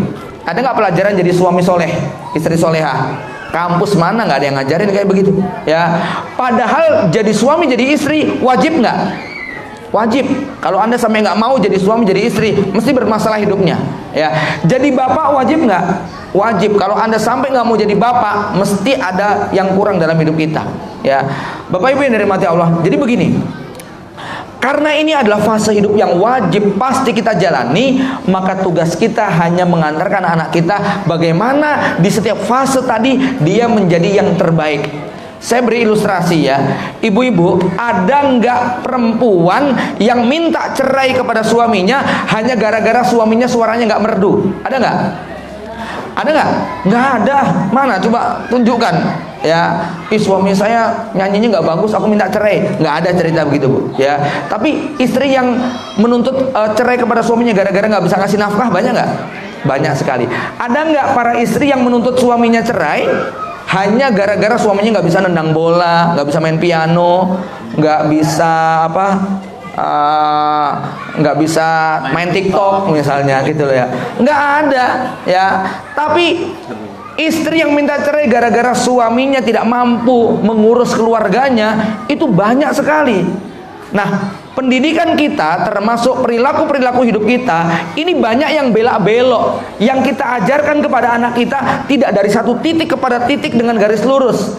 Maka beliau mengatakan, tugas saya kepada anak saya, ini Umar sekarang berada di titik balik. Titik terdekat setelah dia balik adalah menikah. Maka sekarang saya menyiapkan anak saya ilmu pernikahan. Ilmu menikah, ilmu menjadi suami. Apa yang dibutuhkan oleh seorang calon suami, atau apa yang paling dipentingkan menjadi seorang suami? Satu, karena suami dia menjadi pemimpin, maka dia harus mengerti Quran. Sebab ini ada panduan utama. Saya akan minta anak saya menghafal Quran. Yang kedua, karena Quran nggak bisa dipahami kecuali dengan bahasa Arab, maka anak saya harus belajar bahasa Arab. Itu ya. Kemudian mempelajari fikih, mempelajari sejarah, mempelajari ini, itu harus dipelajari semua. Tujuannya apa? Supaya jadi suami yang baik. Gitu kan? Karena kalau ini nggak dipelajari, nggak paham, nggak ngerti hukum, nggak ngerti Quran, bagaimana dia bisa membimbing istri dan nanti anak-anaknya? Setelah nanti jadi suami yang baik, belajar jadi bapak yang baik. Gitu kan? Ya. Apa saja ilmu yang dibutuhkan? Oh, banyak sekali. Ya, di samping ilmu tadi, yang kedua ilmu mencari nafkah yang benar. Maka dari sejak 9 tahun sudah didoktrin. Umar sejak 9 tahun 10 tahun itu sudah jadi menteri keuangan di rumahnya. Urusan bayar telepon, beli pulsa, transfer dan sebagainya itu sudah diserahkan kepada anak 10-11 tahun ini. Ya, termasuk satu perusahaan yang beliau serahkan kepada Umar, dikasih modal untuk kemudian bikin perusahaan. Ya, dan masya Allah sang bapak ini memang tegel sekali. Dia cerita kepada saya, Ustadz, saya kalau bisnis jualan apapun harga mati, 6 bulan pertama harus tembus 1 miliar. Kalau di bawah itu saya nggak selera, turun level saya, dia bilang gitu ya. Anak saya juga gitu, saya paksa nggak boleh kurang dari 1 miliar 6 bulan. Dan Umar bisa di umur 11 tahun bisnis pertamanya 6 bulan tembus 1 miliar. Ya, panjang kalau diceritakan, gitu kan ya. Dan itu diajari betul ya oleh bapaknya, bagaimana step by stepnya itu diajarin. Sampai kemudian Umar pun dalam mewawancarai calon karyawannya, dia sendiri anaknya diajari bagaimana mewawancarai orang, membaca wajah orang. Nanti kalau bapaknya, kan bapaknya itu rapat, anaknya di sampingnya, bapaknya meeting dengan karyawan, anaknya di sampingnya. Anaknya ngerti, oh rapat tuh begitu, bajunya harus rapi, kemudian bahasanya juga nggak sembarangan, nggak boleh bercanda dan sebagainya ya. Nanti kalau habis ketemu orang, anaknya ditanya, Mar, menurut kamu orang tadi baik apa enggak, jujur apa enggak, serius apa enggak, dan sebagainya. Itu dilatih untuk membaca bahasa tubuh ini ya. Akhirnya dia sudah bisa mewawancarai calon karyawan yang bekerja di perusahaan dia ya. Bapak Ibu sekalian, jadi ini akhirnya yang coba saya praktekkan ke anak-anak. Jadi kalau anak-anak saya bingung apa, nak, ini kamu sekarang 17 tahun ya, 18, jadi anak saya 20, yang belum nikah nih 20, 18, 16 ya. Saya bilang, kamu target nikah tahun umur berapa? 20 tahun. Kalau 20 tahun berarti tinggal 2 tahun lagi. Apa yang sudah kamu miliki, bekal apa yang sudah kamu punya untuk menjadi calon suami yang baik. Udah, fasenya cuma itu aja ya. Fase yang lain itu tambahan ya. Mau jadi ustadz, jadi pengusaha, jadi ulama, jadi itu tambahan. Tetapi ada fase yang wajib dilewati, yaitu menjadi suami ya. Kenapa? Kalau Anda tidak bisa menjadi suami yang baik, hidupnya pasti sengsara. Tapi Anda bisa tetap bahagia walaupun tidak punya harta. Anda tetap bisa bahagia walaupun nggak jadi ulama. Anda tetap bisa bahagia dalam rumah tangga walaupun tidak menjadi seorang arsitek, insinyur dan sebagainya. Itu ilmu-ilmu yang sifatnya sunnah. Sementara ilmu menjadi suami yang baik itu ilmu fardu ain, harga mati. Rasulullah mengatakan khairukum li ahlihi. Orang yang paling baik di antara kalian yang paling baik sama istrinya. Gitu kan? Kullukum ra'in wa kullukum mas'ulun an ra'iyati. Setiap kali jadi pemimpin dan dia akan menjadi diminta pertanggungjawaban terhadap keluarganya yang dipimpin oleh dia. Ya, maka ini adalah ilmu-ilmu fardu ain. Jangan sampai anak-anak kita menghabiskan waktu untuk belajar ilmu-ilmu yang fardu kifayah sementara dia belum belajar fardu ain. Ini doktrin yang beliau tanamkan. Ya. Kemudian saya bercanda sama anak saya yang umur 16 tahun. Nah, kalau misalnya ada akhwat, ya, yang 16 sama yang 18 saya bilangin, ada akhwat nih, 17 tahun, Jamilah, Goniyah, Hafidoh, Solehah, Ustadzah, pengen minta nikah, berani kamu ambil nggak? Belum berani, gitu kan ya. Ini kalau Umar sekarang umurnya 17 tahun, diambil nggak sama dia? Kayaknya diambil gitu ya. Ya. Kenapa kira-kira? Ya kenapa nggak berani? Ya, Quran sudah hafal, duit udah miliaran, buku sudah ratusan judul yang dihatamkan, pengalaman sudah panjang, nunggu apa lagi coba? Gitu kan? Ya. Saya bilang berarti masalahnya kamu banyak menghabiskan waktu untuk hal-hal yang nggak berguna. Ya, banyak mengerjakan sesuatu yang nggak ada hubungannya dengan fase hidup berikutnya, ya tidak? Ya, ini yang banyak menjadi kebingungan anak-anak kita karena tidak dijalankan fase hidup kamu. Nah, makanya Bapak Ibu kalau mau gampang doktrinnya begitu. Nah, ya 3 tahun lagi kamu jadi suami. Istri mana yang kepengin anak suaminya kok main game terus tiap hari gitu loh, ya? Emangnya istri nggak butuh makan? Emangnya kenyang gara-gara main Mobile Legend gitu kan ya. Tuh nasihat saya kalau anak saya lagi main Mobile Legend, Pak, gitu ya. Ya. Ya sama semuanya pecinta game semuanya gitu kan ya. Makanya ini kembali kepada seni memperhatikan ya, memilih kosakata yang membuat dia makjleb begitu loh. Bi, aku tuh sudah, boleh nggak Bi? Ya kemarin satu curhat, boleh nggak sih kita itu semangat gara-gara tertarik pada seseorang? Nah, saya paham nih, ini udah gini ya. Boleh kalau itu hanya jadi jembatan, bukan jadi tujuan. Ya aku kadang-kadang gitu, gimana ya, jadi semangat gara-gara keingetan dia gitu ya. Saya bilang, nak, walaupun kamu bikin status tentang dia sehari 100 kali, ditulis di dalam diary, itu nama istri kamu yang di Lauhil Mahfud nggak akan berubah gitu loh ya. Jadi harus ingat, istri itu misterius begitu loh ya. Nama anak saya pertama Fatihah, saya dipanggil Abu Fatihah. Nama itu saya buat ketika beliau masih kelas 3 tahasus. Artinya ketika saya waktu itu masih kelas 2 KMI. Mudabir saya sudah buat nama Fatihah itu, tapi saya nggak tahu siapa nama ibunya gitu kan ya. Nama anak sudah saya rancang, nama ibunya nggak tahu yang mana gitu kan ya. Padahal udah kayaknya ini kayak, ternyata jadinya malah sama yang lain gitu loh ya. Artinya kamu kudu siap dalam perkara ini. Jangan kemudian menghabiskan waktu untuk sesuatu yang oleh Allah Subhanahu wa taala sudah ditetapkan. Ini ya. Nah, ini tentang konsep pendidikan, yaitu apa? Ayo kita melewati garis lurus, jangan banyak belok, ngabisin biaya, ngabisin tenaga, ternyata nggak jadi apa-apa. Itu. Mendingan anak kita yang sudah umur 15 tahun, 16 tahun, 17 tahun didoktrin, sebentar lagi kamu jadi suami. Ya, lihat para sahabat itu jadi suami di usia muda, mateng semuanya. Ya, ini adalah harga mati. Ya, menjadi suami yang baik, menjadi bapak yang baik, menjadi kakek yang baik, itu harga mati yang harus dimiliki ilmunya. Kalau sampai anak-anak kita nggak belajar yang ilmu ini, Anda mau jadi apa, suksesnya kayak apa, gagal jadi bapak, gagal jadi suami, gagal jadi kakek, ini gagal semuanya. Itu Pak. Ya. Berikutnya, nah ini tentang nasab dan hasab. Ini juga ditanamkan. Bapak Ibu sekalian, saya belum lama belajar tentang hasab nasab ini ya. Ya, dalam bab nikah itu kan ada hadis yang berbunyi tungkahul mar'ah li arba. Wanita dinikahi karena 4 hal. Salah satunya apa? Li hasabiha. Apa bedanya hasab dengan nasab? Terjemahannya sama, keturunan.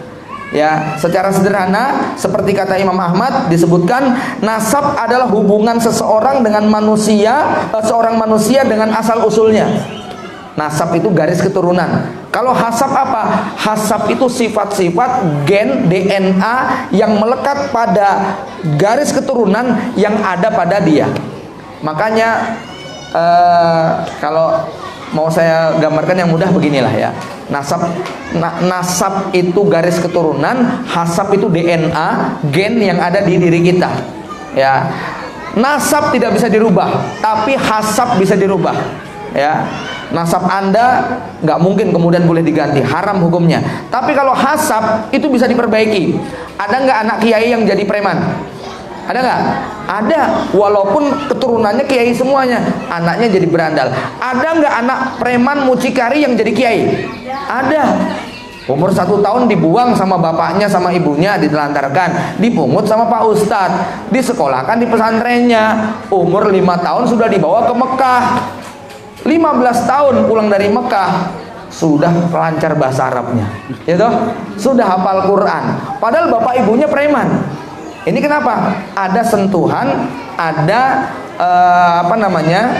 ada sesuatu yang dilakukan supaya merubah hasab tadi. Nah, ilmu tentang hasab dan nasab ini menjadi sangat penting. Untuk apa? Untuk memberikan celupan kepada anak kita, bakatnya kemana. Maka beliau cerita, si Umar cerita, hasab keluarga saya yang paling dominan itu adalah tentang kedermawanan. Bapaknya dermawan, kakeknya dermawan, ibunya dermawan, mbahnya dermawan. Maka itu mengalir pada seorang anak Umar. Dia adalah tipe orang yang begitu celung, kalau ngasih uang orang, sedekah itu nyah-nyoh begitu loh. Itu adalah hasab. Bapak Ibu sekalian, mempelajari hasab itu nanti membuat kita gampang ngajarin anak kita. Ya, jadi begini, Anda mendengar sosok ustadz yang nggak asing namanya Ustadz Adhari Dipo Kusumo. Orangnya pemberani, tegas, megang prinsip. Oh, ketika kita tarik jalur nasabnya ketemu sama Pangeran Diponegoro, memang itu ada apa? Bibit-bibit pemberani. Kan macam gitu, ya. Garis keturunan saya, mbah saya nggak ada yang jadi politisi, nggak ada yang jadi lurah, nggak ada yang jadi camat, apalagi kok menjadi menteri. Maka saya tidak akan mengarahkan anak saya untuk menjadi politisi, menteri dan sebagainya. Nggak ada jalur begitu loh. Nah, itu akan membuat kita mengerti anak, oh garis keturunan saya kiai sama dagang, gitu kan. Maka saya akan genjot anak saya untuk menuntut ilmu sama ilmu jualan. Kenapa? Itu sudah ada modal dari mbah-mbahnya. Dan ini ya yang dilakukan oleh orang-orang Cina. Mbahnya jualan gandum, anaknya jualan gandum, cucunya punya pabrik gandum. Nah, ini orang Jawa kadang nggak begitu, Bu. Pak, bapaknya dodolan kelambi, anaknya dodolan tepung, cucunya dodolan pring, gitu kan. Nggak ada yang jadi semuanya. Makanya Cina itu sampai punya pabrik, punya perusahaan nilainya triliunan. Itu dari bapaknya, anaknya, cucunya, cicitnya mewarisi hasab yang kemudian dikembangkan. Ya, makanya Umar ini sejak kecil sudah diajari semua ilmu-ilmu bisnis oleh bapaknya. Kenapa? Ini nanti yang paling paling berguna dan paling cepat daripada mengajari Umar jurusan-jurusan yang lainnya, ya. Bapak Ibu yang dirahmati Allah, kemudian ya, jadi belajar tentang nasab dan hasab akan memudahkan orang tua untuk mengetahui bakat dan potensi pada anak, sehingga dengan mudah ia mengarahkan anak-anak pada kualitas terbaik yang dimilikinya. Ya, saya jadi berpikir daripada anak saya bisnis sesuatu yang belum pernah saya jalani, lebih mudah, lebih bagus dia bisnis sesuatu yang sudah saya pengalaman di dalamnya. Kenapa? Dia bisa belajar langsung lompat tanpa harus mengikuti pengalaman panjang saya. Ya, saya tanya kepada Pak Adi, ya, bagaimana investasi dia? Saya hanya akan membeli perusahaan yang umurnya sudah 10 tahun ke atas. Kenapa? Sudah kenyang pengalaman. Daripada membeli perusahaan yang baru berjalan setahun 2 tahun. Ini butuh waktu lama. Nah, anak-anak juga begitu. Kalau dia mempelajari ilmu bapaknya, ilmu kakeknya, jauh lebih cepat daripada dia mempelajari ilmu yang tidak ada dalam garis keturunannya. Kemudian Bapak Ibu sekalian, mengajarkan tentang kemandirian.